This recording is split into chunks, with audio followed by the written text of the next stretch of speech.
গড়িয়াঘাটের জল এত সুন্দর কি করে, একবার আমায় বল। দিঘির সৌন্দর্য দেখে আমি বিমোহিত হয়ে তাকিয়ে থাকি স্বচ্ছ দিঘির জলের দিকে।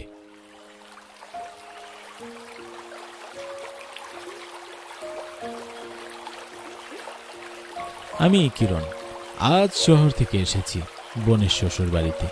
ফোনে আমার বোন লাবণ্য অসুস্থ হওয়ার কথা শুনে মা আমাকে তৎক্ষণিক এই মেহেরপুর গ্রামে পাঠিয়ে দেয়।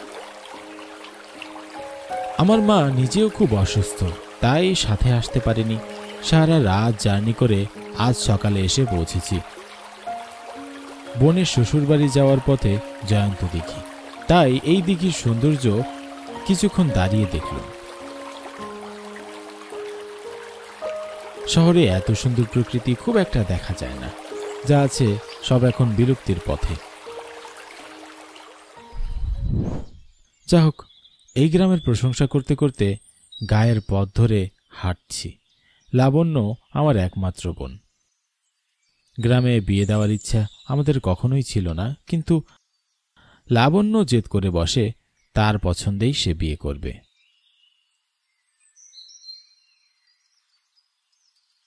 তাই বোনের সুখের জন্য আমরা আর অমত করিনি কেউই।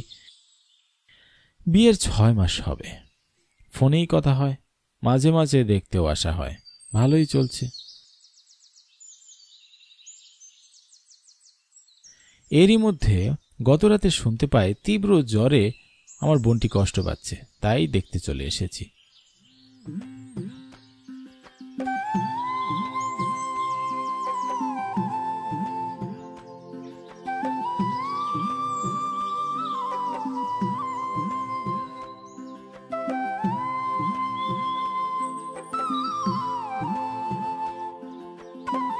আমার সাহসী বোনটা এত এত ভীতু হলে কি চলবে?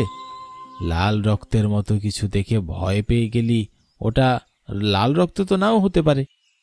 আমি রং আর রক্ত চিনি কিরণদা, ওগুলো রক্তই ছিল। কেউ মুরগি জবাই করে ঘাটে নিয়ে পরিষ্কার করেছিল, এমনও তো হতে পারে, তাই না?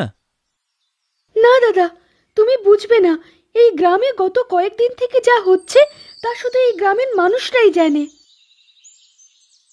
কি হচ্ছে গ্রামে? ধুর, আমি এসব ভয় পাই না। আচ্ছা, জামাইবাবু কোথায়? ও দোকানে গেছে, ফিরতে বিকাল হবে।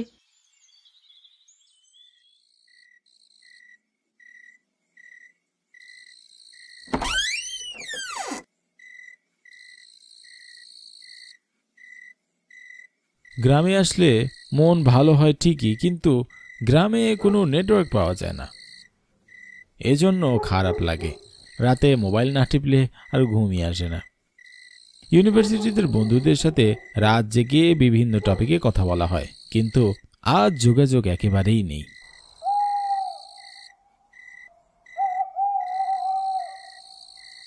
দীর্ঘদিনের অভ্যাসের কারণে ঘুম আসছে না কিছুতেই।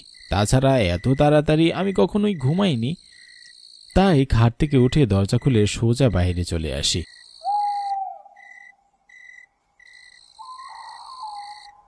শীতের রাত, শীতল বাতাস, আকাশ ভরা চাঁদ, সব মিলিয়ে ভালোই লাগছে।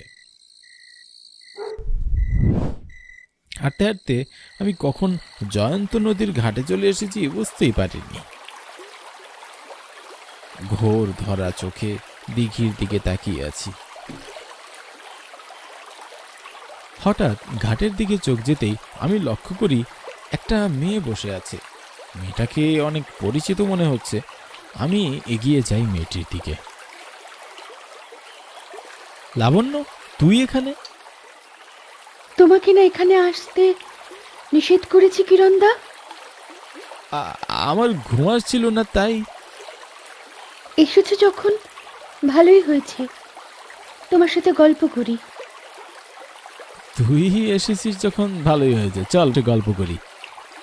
তোর জ্বর ভালো হয়েছে? আমি ঠিক আছি। তুই এখন সুখে আছিস তো? হ্যাঁ, আগে কষ্ট লাগতো, যখন এই দিঘির জলে আমার দেহটা কেটে টুকরো টুকরো করে ফেলে দিয়ে গিয়েছিল, তখন অনেক কষ্ট হয়েছে আমার।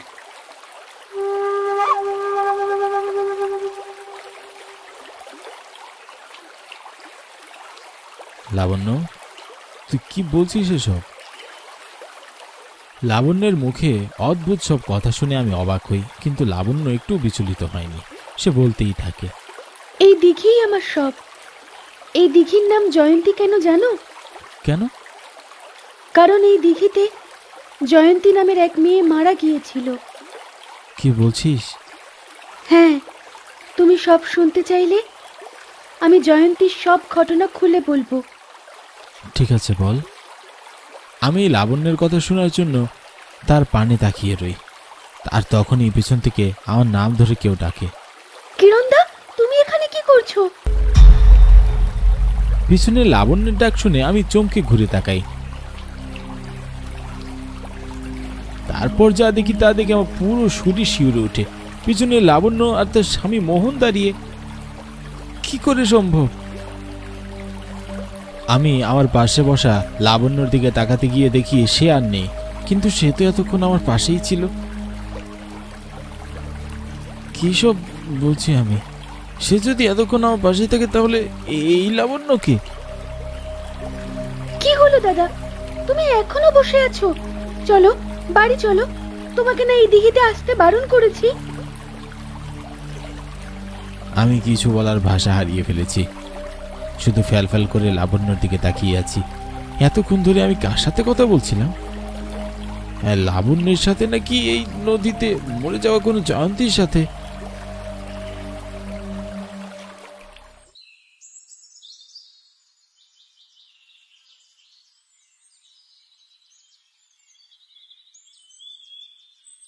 তুমি আর ওই দিঘির ঘাটে যেও না দাদা। আজ সকালেও গ্রামবাসী দিঘির ঘাট রক্তমাখা অবস্থায় দেখেছে। তুই আমাকে সব খুলে বল। 6 মাস আগে এই গ্রামে জয়ন্তী নামে এক মেয়ে হারিয়ে যায়। কোথায় আছে তা কেউ জানে না, কিন্তু অনেকেই ধারণা করছে জয়ন্তীকে কেউ খুন করে নদীতে লাশ ফেলে দিয়েছে। লাশ তো ভেসে ওঠার কথা। লাশ ভেসে ওঠেনি, কিন্তু দিঘির ঘাট রক্তমাখা অবস্থায় ছিল। তারপর থেকে অদ্ভুত সব ঘটনা ঘটতে থাকে দিঘির ঘাটে। কেউ কেউ ওই দিঘির ঘাটে একটা মেয়ের কান্নার স্বর শুনতে পায়। অনেকেই বলছে এটা জয়ন্তীর কণ্ঠস্বর, কিন্তু এখন তো জয়ন্তী এই গ্রামের অনেক মানুষকে খুনও করছে। রাতের বেলা ওই ঘাটে বসে মানুষ খুন করে, সেই রক্তই আমরা সকালে উঠে ঘাটে দেখতে পাই। এর কি কোনো সমাধান নেই? ভূতের সাথে সমাধান কে করতে যাবে? জয়ন্তীর আত্মার ভয়ে গ্রামবাসী বিকেল হওয়ার সাথে সাথে বাড়ি ফিরে আসে, আর বের হয় না, দিঘির ঘাটে ভুলেও যায় না। লাবণ্যের কথা শুনে আমি সব বুঝে যাই।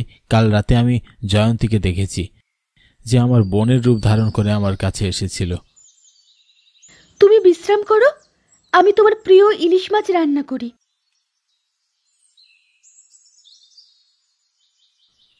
লাবণ্য চলে গেলে আমি জয়ন্তীকে নিয়ে গভীর চিন্তাভাবনার মধ্যে পড়ে যাই।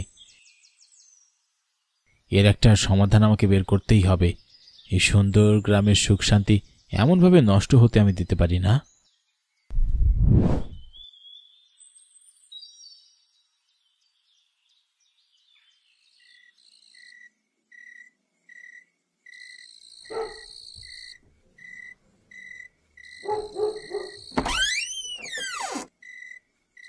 রাত আনুমানিক 1:30 বাজে। বাড়ির সকলে গভীর ঘুমে আচ্ছন্ন, আর আমি সেই সুযোগে দরজা খুলে ধীরে ধীরে বাইরে চলে আসি। বাইরে আজ কুয়াশায় ঢাকা সব। আমি হাঁটতে হাঁটতে দিঘির কাছে চলে আসি।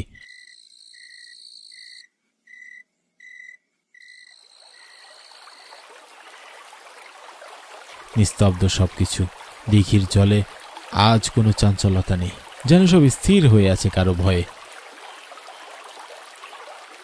আমি দিঘির ঘাটে দাঁড়িয়ে জয়ন্তীর নাম ধরে চিৎকার করে ডাকতে থাকি, জয়ন্তী, ও জয়ন্তী, সামনে এসো। আমার ডাকে কারও সারা শব্দ পাওয়া গেল না। তাহলে কি জয়ন্তী এখানে নেই? ঠিক তখনই পিছন থেকে একটা মেয়ে কণ্ঠস্বর বলে ওঠে, জয়ন্তী এখানেই থাকে।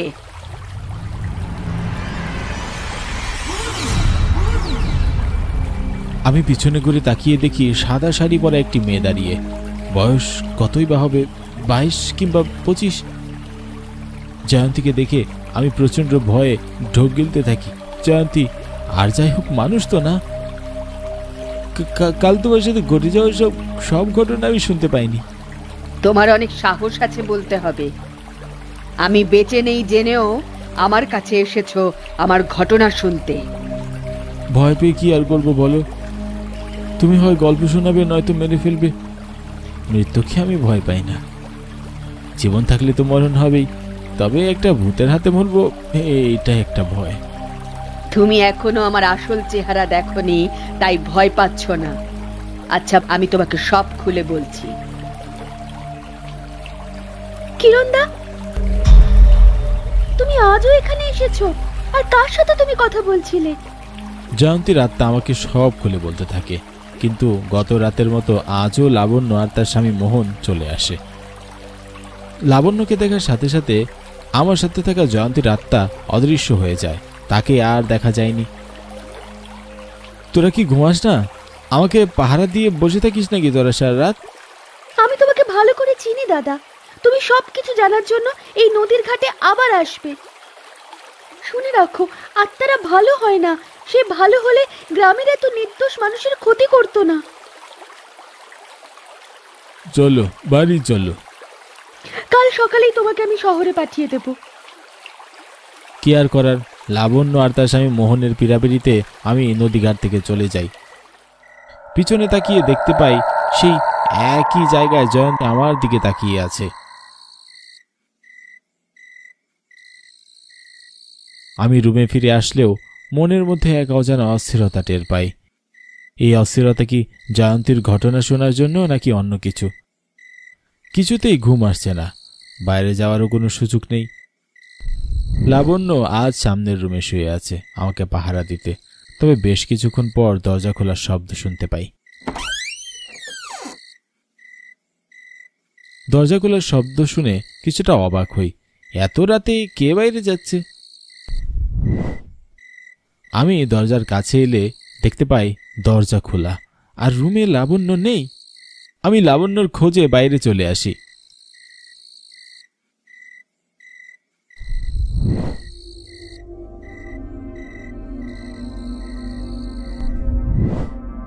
এসো লাবণ্য, তোমার অপেক্ষাই করছি আমি। তুমি বারবার আমার কাজে বাধা দিচ্ছ, তাই তোমাকে আমি কিছুতেই বাঁচিয়ে রাখতে পারি না। আমি কি করে এখানে এলাম? তোমাকে আমি নিয়ে এসেছি। আত্মারা কখনো ভালো হয় না, আমিও ভালো না। এখন তোকে মেরে আমি সেই প্রমাণ দেব। জয়ন্তীর আত্মা লাবণ্যর দিকে এগিয়ে আসে। মুহূর্তে এক বীভৎস রূপ ধারণ করে জয়ন্তী।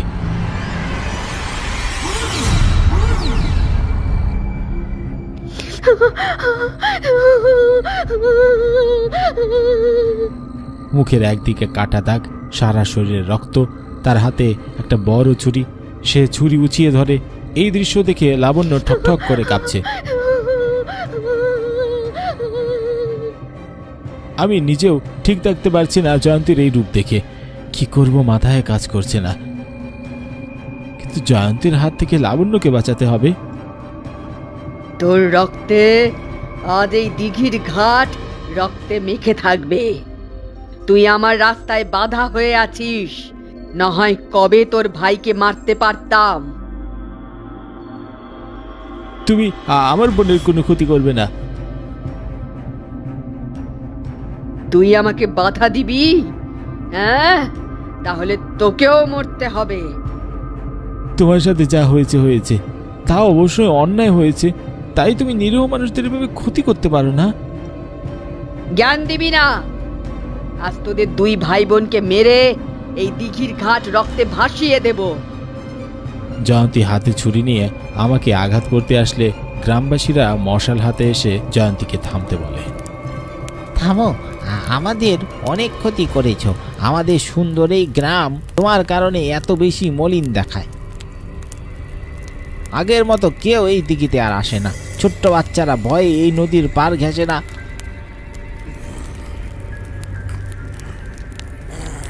তুমি যদি এখন এখান থেকে যাও, আমাদের হাতের এই মশাল দিয়ে তোমাকে পুড়িয়ে মারবো না। এই প্রতিবাদ আগে করনি কেন? যখন গ্রামের এই বখাটে রাতের বেলা আমাকে ধর্ষণ করে এই দিঘির পাড়ে এনে খুন করে, আর তারপর আমার লাশ কেটে টুকরো টুকরো করে এই দিঘির জলে ছুঁড়ে ফেলে। কারণ আমরা ব্যাপারটা জানতাম না। আপনারা সব জানতেন, কিন্তু মাতব্বরের ছেলের বিরুদ্ধে কোনো প্রতিবাদ করতে চাননি। তোমার সাথে অনেক বড় অন্যায় হয়েছে জয়ন্তী, তুমি সকলকে ক্ষমা করো। মাতব্বরের ছেলেকে আমরা শাস্তি দেব। আমার প্রতিশোধ আমি অনেক আগেই নিয়ে ফেলেছি। অনেক কষ্ট দিয়ে ওর পুরো পরিবারকে মেরেছি। আমাদের ক্ষমা করো মা, আমরা অনেক বড় অপরাধ করেছি। ঠিক আছে, তোমাদের উপরে আমার আর কোনো ক্ষোভ নেই। কাল থেকে এই দিঘির ঘাট আর রক্তে মাখা থাকবে না। জয়ন্তী আমার দিকে তাকিয়ে একটা মুচকি হাসি দিয়ে বলে, তুমি অনেক সাহসী। তুমি এই গ্রামে থাকলে হয়তো সেদিন আমার সাথে এত অন্যায় হতো না।